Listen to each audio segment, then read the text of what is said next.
Selamat petang, salam sejahtera. Isu paling hangat petang ini, NFA laporan polis terhadap Lalita tamparan buat azam SPRM, kata Kit Siang. Berita sepenuhnya.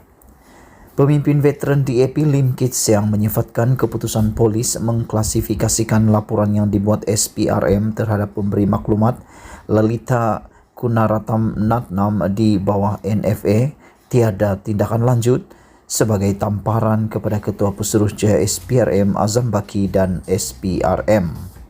Lim menggesa Azam supaya mengambil cuti sehingga dia membersihkan namanya dalam isu yang dibangkitkan oleh Lalita.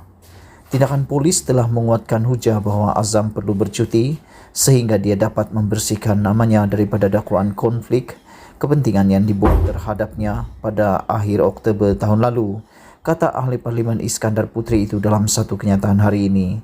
Dia mendakwa bahwa Azam menunjukkan contoh buruk dengan cara pendendam yang dilihat dengan tindak balasnya kepada Lalita untuk artikelnya Businesses Ties Among MSCC Leadership, How Deep Does It Go?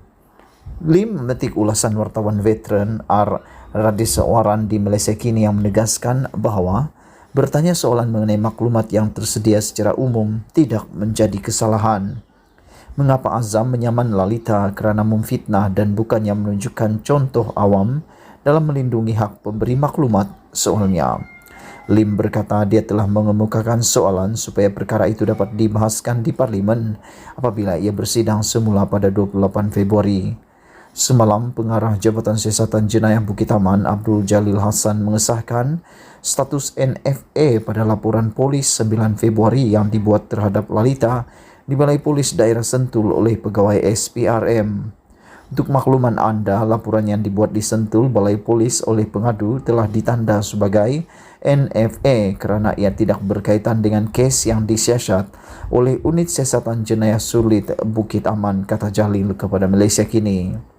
Lalita yang turut disaman oleh Azam kerana menulis tentang pemilikan saham bos SPRM itu dalam Syarikat Senaraian Awam dalam pernyataan pembelaannya menyertakan huraian tugasnya sebagai penyelidik di Pusat Membentas Rasuah dan Kronisme Pusat C4.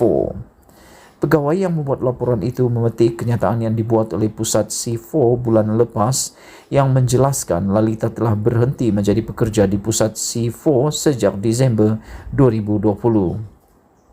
Peguam Lalita, Manjit Singh Dillon berkata SPRM boleh didakwa menghina mahkamah berhubung laporan polis itu kerana perkara itu ia adalah sebahagian daripada tindakan mahkamah sivil yang sedang berjalan antara anak guamannya dan Azam. Sekian isu hangat petang ini. Kita jumpa lagi. Bye-bye.